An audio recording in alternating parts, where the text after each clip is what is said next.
Okay, kids, this is going to be just my second lore-focused video, and I just wanted to kind of blow up the scene with a provocative claim, right? So here it is. The provocative claim is that the Fourth Succession War was a war of aggression, and Hanse Davion was a war criminal for starting it.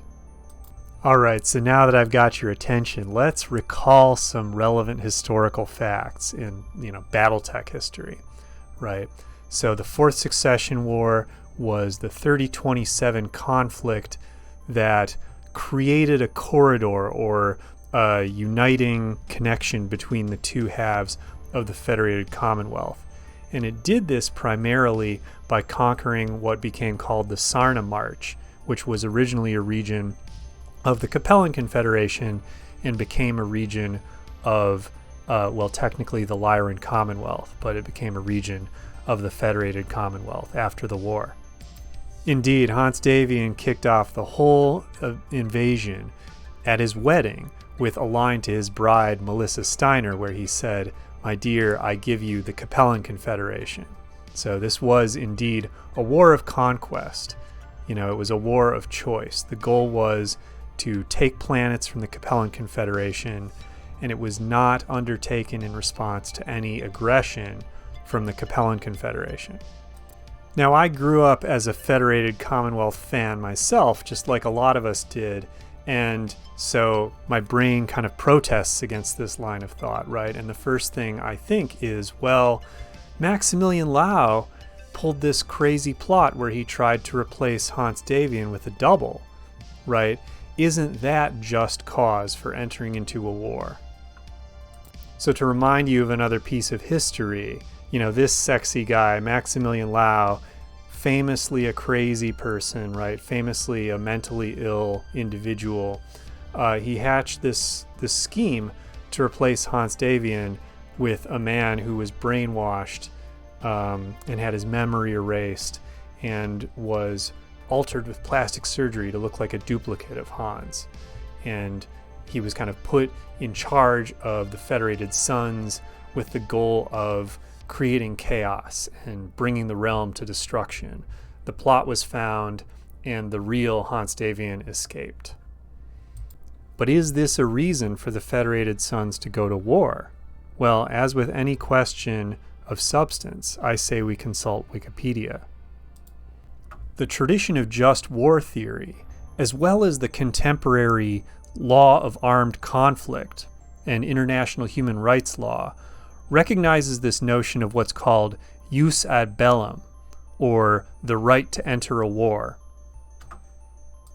The rules of jus ad bellum tell us, well, what are the principles for when you are allowed to begin a conflict? What are the reasons that count as good reasons to enter into a war? And if you start a war for reasons that are not included in this rule, well, then you are a war criminal. So the primary core principle of jus ad bellum is what's called just cause. There needs to be just cause to enter into a war. A war can't be a matter of conquest, or even a matter of conquest in the sense of recapturing things, as Wikipedia points out, that have been taken from you, right? And it, in particular, Wikipedia points out, it can't be a matter of punishing those who have done wrong. I like this quote at the end of this passage. Force may be used only to correct a grave public evil, which is to say aggression or massive violation of basic human rights of whole populations. Now, Maximilian replacing Hans with a duplicate, that was a violation of Hans's basic human rights, and it was a violation of the human rights of the guy who Maximilian sacrificed to use as the duplicate. That's all true. But I don't see a violation of the basic human rights of the population of the Federated Sons. Maybe you could say that they had a right to be ruled by their just monarch, by the head of the Davion family, but it's not as if the Federated Sons is a democracy, right? It's not as if the people voted Hans into office. He was popular, but did he really have a mandate? Did they have a right to have him as their ruler? They didn't democratically choose him. He is a monarch.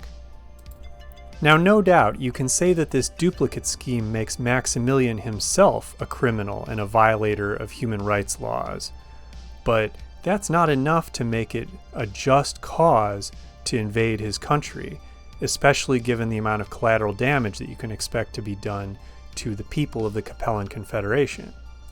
Now, an argument that you might make is that Lau is a more oppressive ruler than Davion, and so it's for the good of the people in the Confederation that they be taken over by Davion and end up with a more benevolent monarch at the end of the war. I can see the argument here, but at the end of the day, the way it's portrayed in the fiction, there's just not that much difference in day-to-day standard of life between a citizen of the Capellan Confederation and a citizen of the Federated Sons. It's not as if the Maskirovka is really, that's the Capellan Secret Service. It's not as if they're pounding down the doors of everyday citizens. The Capellan Confederation is not a dictatorship or an oppressive regime in the way that Stalinist Russia or, Nazi Germany were, of course. If I were going to give the best argument against my own views from this video, if I were going to say what's the best objection you could give to my claims here, it would be this. Perhaps the Fourth Succession War shouldn't be thought of as a separate war, separate from the Third, the Second, the First Succession War, right? Maybe legally speaking, what's going on here is that there's really just one war that holds between the successor states for the entire period of the succession wars. It's not as if the years leading up to the Fourth Succession War were a period of peace across the inner sphere, right? Quite soon before the beginning of the Fourth Succession War, there were some major offensive actions, including the Battle of Galtor and the capture of Trelwan by the Lyran Alliance. I suppose technically that was a rebellion of the Trelwanese against the Curidans. But anyway, there were planetary assaults going on, as well as lots of cross-border raids. So perhaps when he gave his bride the Capellan Confederation as a wedding present, Hanse wasn't really inaugurating or beginning a new war, but he was just calling for a new phase in a war that had been going on for some time already. All that said, even if that's true, there is something just ruthless about the idea that, hey, my present to my new wife is conquest of a bunch of planets filled with a bunch of people who were just sitting there minding their own business until you made that declaration.